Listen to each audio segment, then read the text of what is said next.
10-11వ శతాబ్దముల నాటి దేవాలయము శ్రీ సిద్ధేశ్వర స్వామి దేవస్థానం, కాసావాల. ప్రాచీన సిద్ధేశ్వరాలయం స్వయంభూ సాక్షాత్తు మహా తపస్సంపన్నులైన జ్ఞానయోగులు, సిద్ధులు ప్రతిష్ఠించిన క్షేత్రం ఈ సిద్ధేశ్వర క్షేత్రం. ఓం నమః శివాయ శివాయ, ఓం నమః శివాయ శివాయ, ఓం నమః శివాయ శివాయ. శాసనం ప్రకారం కాసవాల, కాసాల అని కూడా అంటారు.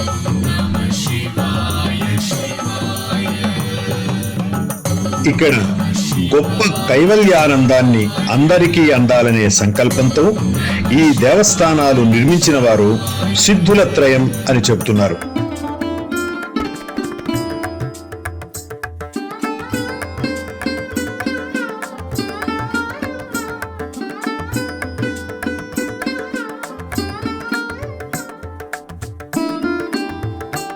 ఈ దేవస్థానంలో అంబా శంభుల వర్ణన అమోఘం, అద్వితీయం, ఆనందదాయకం.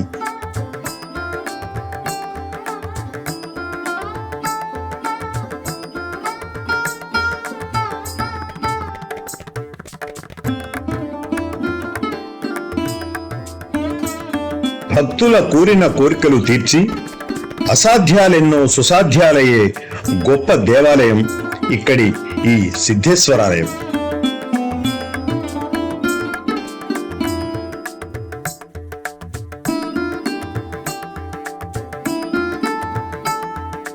వారణాసిలో అడుగడుగున శివలింగాలే, ఇక్కడ అణువణువున శిల్పాలు, శిలా విగ్రహాలే కనపడతాయి.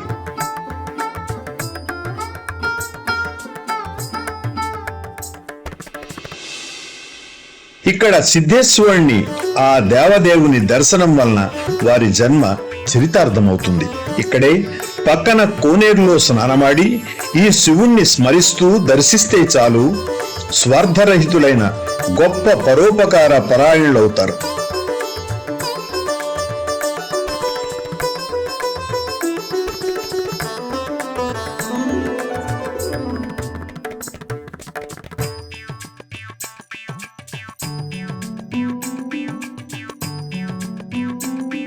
సకల కళ్యాణ గుణములకు నిలయుడు ఇక్కడి పరమాత్మ స్వరూపమైన మహాశివుడు.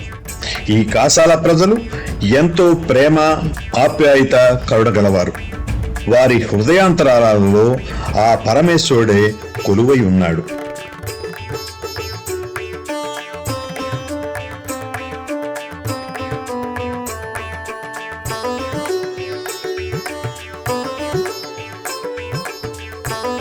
అందుకే ఇక్కడి సిద్ధలింగం భగవత్ స్వరూపం, అనునిత్యం ప్రకాశించుచున్నది. ఈశ్వరేచ్ఛానుసారం ఇక్కడ ఒక పాజిటివ్ వైబ్రేషన్, మిరాకిల్ వైబ్రేషన్స్ వస్తాయి. అర్చనామూర్తిగా ఇక్కడి విగ్రహ రూపాలు అద్భుతం.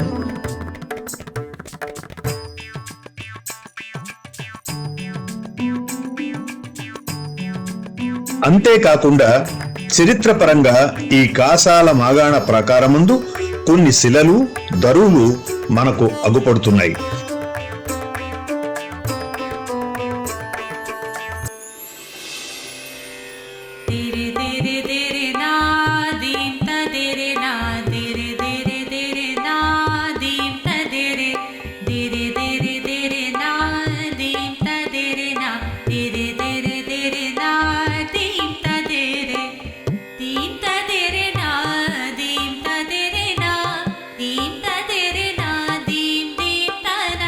భక్తుల కోరిక మేర వారి అభీష్టాలను తీర్చుటకై రుద్రుడైన ఆ ఆదిదేవుడు త్రిలింగ రూపంలో ఇక్కడ కొలువై ఉన్నాడు.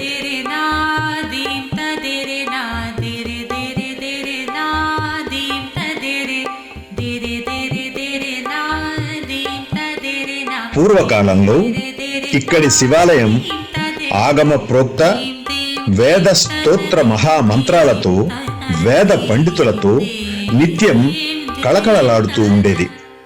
అంతేకాక నిత్యం భక్తులు పూజించి ఆ శివ కృపకు పాత్రులైనారు. ఇక్కడి దేవస్థాన ప్రాంగణమందు జగన్మాత పార్వతీదేవి అమ్మవారు పంచాయతన విగ్రహాలు కూడా కొలువై ఉన్నాయి. అయితే ఇటీవల గ్రామస్తులు ప్రతిష్ఠించారని చెబుతున్నారు. జగన్మాత పార్వతీదేవి, వినాయక స్వామి, వీరభద్రుడు, కాల భైరవుడు శిలా విగ్రహాలు మాత్రం ప్రాచీనమైనవి. ఈ ప్రాంగణంలోనే మరొక దేవస్థానం, మల్లికార్జున స్వామి దేవస్థానం కూడా ఉంది. ఈ దేవస్థానం ఎదురుగా ప్రాచీన శిలా శాసనంతో పాటు జంట నందులు, వాగ్దేవి అమ్మవారు కూడా కొలువై ఉన్నారు.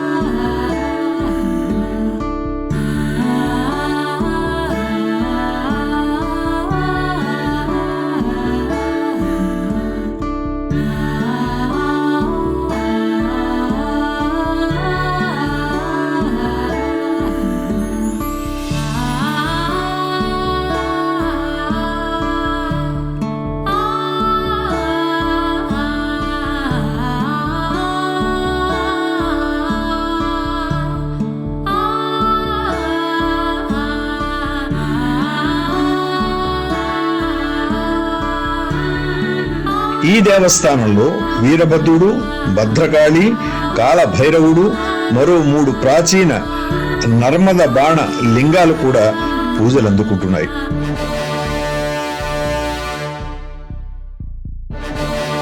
ప్రాచీన కాలంలో మాతృస్వామ్యానికే ఎక్కువగా ప్రాధాన్యత ఉండేది. ఇక్కడి ఈ అమ్మవారి విగ్రహం చూడముచ్చటే కాక నవ్వుతూ ప్రేమ, వాత్సల్యం కురిపిస్తూ అగుపడుతూ ఉంటుంది.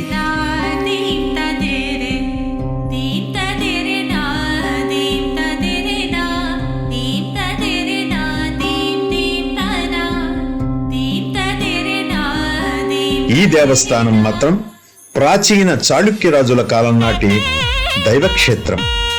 జైనమునులు, సిద్ధులు, వారి శిష్య పరంపర తిరిగిన ప్రదేశమని పెద్దలు చెబుతున్నారు.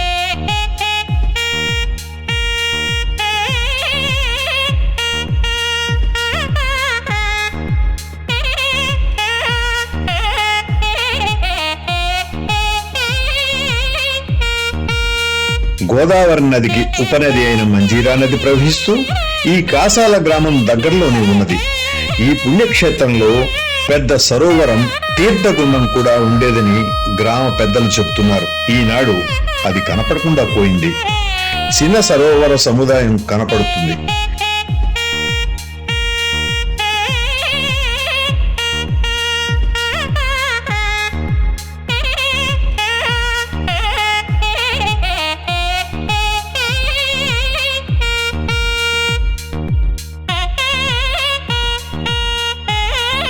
ఈ తీర్థగుండంలో యాత్రికులు నిత్యం స్నానమాచరించి దేహశుద్ధితో పాటుగా మానసికంగా శుద్ధిని పొందుతున్నారు.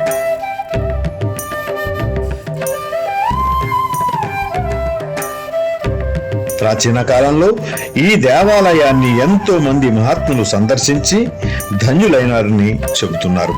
అంతేకాక అప్పటికే మరుగున పడిన మహాకవి కాళిదాసుని మన ప్రపంచానికి పరిచయం చేసి అత్యంత ప్రాచుర్యమైన పంచకావ్యాలకు 1 రఘువంశము, 2 మేఘ సందేశం, 3 కుమార సంభవం, 4 మాళవికాగ్నిమిత్రం, ఋతు సంహారం, తెలుగు వ్యాఖ్యానం, సంజీవని వ్యాఖ్యలు వ్రాసిన మొట్టమొదటి తొలి తెలుగు వ్యాఖ్యాన చక్రవర్తి మల్లినాథ సూరి ఈ దేవాలయము సందర్శించనని చరిత్ర చెబుతున్నది. కచ్చిత్ కాంతా విరహ గురణ స్వాధికారామత్తత సాధికారాత్ ప్రమత్తత శాపేనాస్తఖమితం వర్షభోగ్యేన భర్తు యక్షచక్రే జనకతనయాం స్నాన పుణ్యోధకేషు స్నిగ్ధఛాయ తరశు వసతిం రామగిర్యాశ్రమేఘ. మేఘ సందేశం కవి కులగురు మహాకవి కాళిదాస విరచిత. ఇత్ తెలుగు వ్యాఖ్యానకర్త మల్లినాథ సూరి. మేఘాల ద్వారా ప్రియురాలికి గంధర్వుడు పంపిన ప్రేమ నిజం. కోలాచలం మల్లినాథ సూరి స్వయాన కవి పండితుడే. ఇలా ఎన్నెన్నో.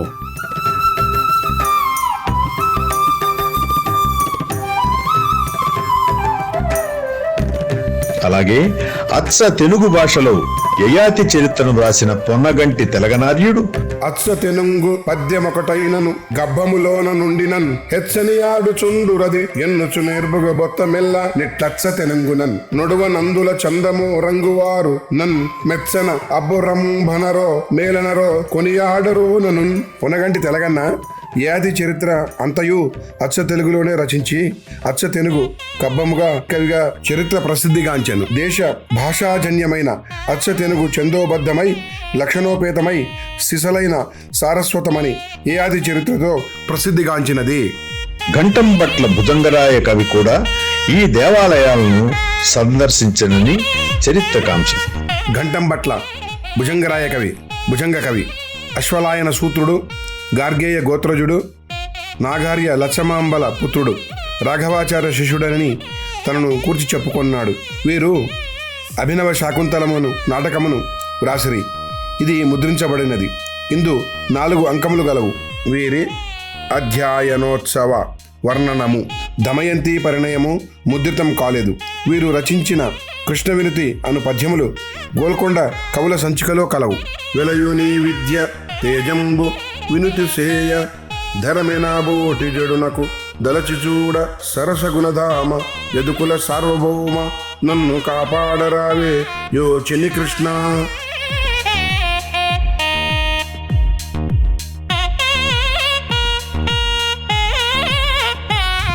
నమస్కారం. సంగారెడ్డి జిల్లా అపూర్వ మండల గ్రామంలో మంజీరా నది పరివాహ ప్రాంతంలో ఉన్న కాసవాల గ్రామానికి చెందినటువంటి పురాతనమైనటువంటి యొక్క శాసనాన్ని వెలికి తీసి ప్రపంచానికి పరిచయం చేసినటువంటి కావూరి శ్రీనివాస్ గారిని ప్రత్యేకంగా అభినందిస్తున్నాను. వారికి నమస్కారం తెలియజేసుకుంటున్నాను. మేము ఆ గ్రామవాసి, ఆ గ్రామంలో గర్విస్తున్నాము. మంజీరా తీరంలో ఉన్నటువంటి కాసవాల గ్రామానికి ఇంత గొప్ప చరిత్ర ఉందనే విషయం ఏంటంటే 5 సంవత్సరాల కింద శాసన సంపుటి అయితే ఆంధ్రప్రదేశ్ ఉమ్మడి రాష్ట్రంలో ఉన్నప్పుడు ప్రభుత్వ పక్షాన వేసినటువంటి పుస్తకంలో నేను శాసనాన్ని చూశాను. చూసిన తర్వాత చాలాసార్లు మరి డాక్టర్ కావూరి శ్రీనివాస్ గారితో ఈ విషయం చర్చించడం జరిగింది. గతంలో 2-3 సార్లు వాళ్ళ గ్రామాలు కూడా విచ్చేసి గ్రామంలో ఉన్న ఆయా పరిసరాల్లో ఉన్న అనేక మరి మందిరాలను, అనేక చారిత్రక అవశేషాలను కూడా చూడటం జరిగింది. దాని త్వరలో మనం కూడా పుస్తక రూపంలో తీసుకురావడానికి మనం కూడా ప్రయత్నంలో ఉన్నాం. దానికి సంబంధించి మరి జిల్లా కలెక్టర్ గారు, తర్వాత స్థానిక ఎమ్మెల్యే గారు మరి సందేశం కూడా మనం చేయడం జరుగుతుంది. ఈ క్రమంలో మన ప్రఖ్యాత చారిత్రక మరి గొప్ప ప్రఖ్యాతి ఉన్నటువంటి యొక్క డాక్టర్ శ్రీనివాస్ ఒక వీడియో నిర్మాణం చేసే క్రమంలో నేను ఎంతో సంతోషించి మరి వాళ్ళ సుమారు 1100 సంవత్సరాల పూర్వం శ్రీ శ్రీ త్రిభువన దేవ రాజు ఎవరైతే త్రిభువన రాజు ఎవరైతే ఉన్నారు, విక్రమసింహుడు ఉన్నారు, చాళుక్యరాజు, మరి వాళ్ళ అధ్యయనంలో మనకి శాసనం ఉంది. అది ద్విజ 2 కూడా అంటే 2 నందుల యొక్క మధ్యలో శిలని ఏర్పాటు చేసి 4 వైపులా వారి అయితే శాసనాన్ని నిర్మాణం చేశారు. చాలా అపూర్వమైనటువంటి మన కాసల గ్రామంలో అయితే శ్రీ శ్రీ సిద్ధేశ్వర దేవాలయం అంటే కోనేరు సమీపంగా ఉన్నటువంటి దేవాలయం చాలా 1000 సంవత్సరాలకు పూర్వమే అంటే శిలా శాసనం వేసే నాటికి అక్కడ సిద్ధేశ్వర ఆలయం ఉంది. చాలా మంది సిద్ధులు అక్కడ తపస్సు చేశారు. ఎంతో మంది అక్కడికి జైనములు, తర్వాత బౌద్ధులు వచ్చేసారని చెప్పి శాస్త్రంలో చూస్తున్నాం. అదేవిధంగా కాసాల గ్రామానికి చుట్టుపక్కల మట్టి కోటని ఏర్పాటు చేసి మట్టి కోటను ఏర్పాటు చేసి 4 ద్వారాలను ఏర్పాటు చేసి కాసాల గ్రామానికి వాస్తురీత్యా పెద్ద తటాకాన్ని చెరువులు ఏర్పాటు చేసి గ్రామాన్ని యొక్క వైశిష్టాన్ని ఎంతో గొప్పగా పెద్దలందరినీ కూడా నేను నమస్తే తెలియజేసుకుంటున్నాను. అదే కాసాల గ్రామంలో నడిబొడ్డులో ఉన్నటువంటి వెంకటేశ్వర స్వామి, శ్రీదేవి భూదేవి సమేత వెంకటేశ్వర స్వామి కోనేరు సమేత ఏర్పాటు చేయడం ప్రఖ్యాతం సుమారు 500 సంవత్సరాలకు పూర్వమే ఏర్పాటు చేసినటువంటి దేవాలయం. ఇవన్నీ కూడా ఈ గ్రామంలో ఇంత ప్రఖ్యాతమైనటువంటి విషయాలు ఉన్నాయని మనం ఈ మధ్యనే మనకు చాలా బహిర్గతం చేయడం జరిగింది. ఈ క్రమంలో డాక్టర్ శ్రీనివాస్ గారికి మరి ఎంతో మనం కొత్తగా తెలుగువాల్సిన అవసరం ఈ కాసాల గ్రామవాసిగా కాసాల ప్రజలందరూ విశ్వవ్యాప్తంగా ఉన్నటువంటి అందరూ కూడా ఎన్నో సంతోషం దగ్గర విషయం కాబట్టి ఈ యొక్క అపూర్వమైనటువంటి యొక్క సిద్ధేశ్వర దేవాలయం దగ్గర ఉన్న శాసనాన్ని వీడియో రూపంగా బయటకు తీసుకున్నటువంటి కావులు శ్రీనివాస్ గారికి వారి యొక్క బృందానికి మరి ప్రత్యేకంగా నేను వారికి ధన్యవాదాలు తెలియజేసుకుంటున్నాను. ఇట్లు మీ విషయంలో భారతీయ విద్యామందిరం గారికి. ప్రశాంతమైన వాతావరణం ఇప్పటికీ ఇక్కడ దేవస్థానంలో మనకు చక్కగా కనిపిస్తుంది. ఇక్కడి చాళుక్య రాజుల శిల్పఖండాలు చరిత్రను చాటుచున్నవి. ఇటీవల ఈ గ్రంథ రచయిత, లఘు చిత్ర దర్శకుడు, పరిశోధకుడు అయిన డాక్టర్ కావూరు శ్రీనివాస్ గారి పరిశోధనలో పార్శ్వనాథుని చిన్న విగ్రహ శిరభాగం, ప్రాచీన శివలింగాలు లభ్యమైనాయి. అంతేకాక వీరి సంకల్ప సిద్ధితో భూస్థాపితమైనటువంటి ఎన్నో విగ్రహాలు, దేవాలయాలు బయల్పడుతున్నాయి. ఎవరికి తెలియని దొరికినాయి. అట్లాగే ఈ కళ్యాణి చాళుక్యులు వేసినటువంటి శాసనాలలో మనకి 2 లభ్యమైనాయి. ఇది మన దేశ చరిత్ర, మన తెలంగాణ మాగాణానికి, తెలంగాణ మహా సామ్రాజ్యానికి ఒక ఘనమైన చరిత్ర ఈ ఊరు. అయితే చాలా మన కన్నడంలో శాసనం ఉన్నది. కన్నడ భాషలో ఉన్నటువంటి శాసనంలో ఇది కాసాలవాల, కాసాల, కాసుల, కాశాబాద్ అని అంటారు. అయితే కన్నడంలో తీసుకుంటే మనకి ప్రేమ ఆయన అన్న అర్థంలో ఈ యొక్క ఊరు పేరు ఉంది. ఎఫెక్షన్ గలవాళ్ళు, ప్రేమ గలవాళ్ళు, మంచి వాళ్ళు, ఆత్మీయులు, ఆత్మీయతత్వ గల వాళ్ళుగా చెప్పబడినటువంటి శాసనంలో ఉంది. అయితే ఈ శాసనం ఎవరైతే పరిష్కరించి వెలుగులోకి తీసుకొచ్చారో ధీర శాస్త్రి, పరబ్రహ్మ శాస్త్రి గారు, ఆ క్రెడిట్ వాళ్ళకే దక్కుతుంది. అయితే శాసనాలలో ఇంకా ముందు ఇవి తెలియనివి బయట కూడా వస్తే ఇంకా నా అదృష్టం ఏంటంటే ఈ శిల్పాలు దొరకడం. అయితే గ్రామ ప్రజలు, పెద్దవాళ్ళు, మనకు లింగాగౌడ్ సారు వాళ్ళు మళ్ళా వాళ్ళంతా వచ్చారు. పేరున అందరికీ ధన్యవాదాలు చెప్తున్నాము. ఎందుకంటే మీ సహకారం లేనిది మాలాంటి పరిశోధకులు గాని, కవులు గాని, ఎపిగ్రఫిస్టులు గాని, ఆర్కియాలజిస్టులు రాలేరు. బట్ అందుకని ఏంటంటే ఈ శిల్పం చాలా గొప్పది. ఈ శిల్పానికి చాలా విలువ ఉంది, చరిత్ర ఉంది. ఇలాంటి శిల్పాలు దొరకడం అలభ్యం. ఎందుకంటే ఇది చాలా కొన్ని శాస్త్రాలు ఉంటాయి, కానీ ఈ శిల్పం దొరకడం చాలా కష్టము. ఎందుకంటే ఈ శిల్పాల్లో ఇంకా ఎన్నో ఉన్నాయి. ఇవన్నీ ప్రభుత్వాలు కూడా పట్టించుకోవాలి. ఆర్కియాలజికల్ డిపార్ట్మెంట్ కానీ, టూరిజం వాళ్ళు కానీ ఇవన్నీ వెలుగులోకి తీసుకురావాలి. అయితే ఈ రోజు ఈ యొక్క శుభదినాన మనకి లభ్యం కావడం చాలా అదృష్టంగా భావిస్తూ నాకు ఈ అవకాశం కల్పించింది. ఎందుకంటే నేను ఎన్నో దేశ చరిత్రలు, గ్రామ చరిత్రలు, దేవాలయాల చరిత్రలు రాసినాను. కానీ ఈ దేవాలయ చరిత్ర రాయడం కూడా నా భాగ్యంగా అనుకుంటూ, నా జన్మ ధన్యంగా భావిస్తూ ప్రతి ఒక్కరికి పేరున సమస్త మహోదయం మమ వందనం, శుభాభినందనం, నమో నమః. ఇవి జాగ్రత్తగా పెట్టండి. ఇది 2వ అహోమల్ల కాలన్నాడు.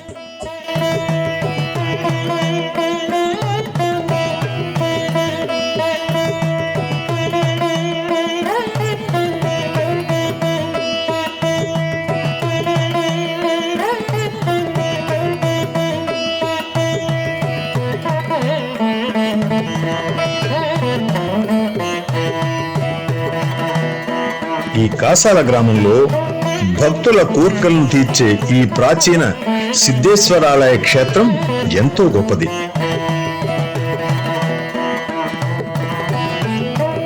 ఈ ఆలయ ప్రవేశ ద్వారంలో ముందుగా ఉపపీఠం పైన పద్మాల పంక్తి కనిపిస్తుంది. ఈ విధమైన పద్మ పంక్తితో ప్రాచీనాలయ ఉపపీఠాలను చాళుక్య రాజులు వేసినారు, సామంత ప్రధానుల చేత వేయించినారు.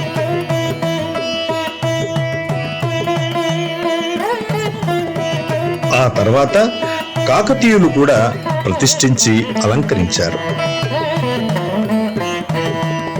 1940-45 సంవత్సరం వరకు ఈ జంట నందుల మహాసిద్ధేశ్వరాలయంలో ద్వారం ఉత్తరాన పైభాగంలో గజలక్ష్మి ఉండి, ఆలయం యొక్క అంతరాళ ద్వారానికి ఇరువైపులా శివగణాలు, భృంగి శృంగి ద్వారపాలకులు వారి వారి చిహ్నాలతో, ఆయుధాలతో ఉన్న విగ్రహాలు 2 వైపులా బ్రహ్మాండంగా చెక్కబడి అందంగా ఉన్నాయి.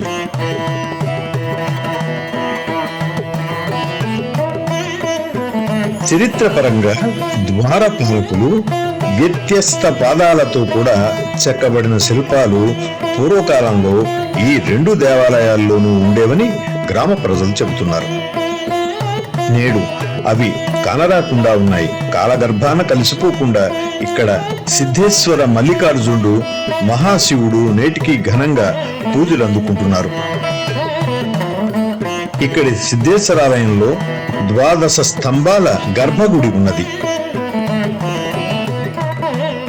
మన తెలంగాణ ప్రభుత్వం వారు ఈ మహా దేవాలయాలను పర్యాటక కేంద్రాలుగా దర్శనీయ స్థల క్షేత్ర సముదాయంగా ఏర్పాటు చేయవచ్చును.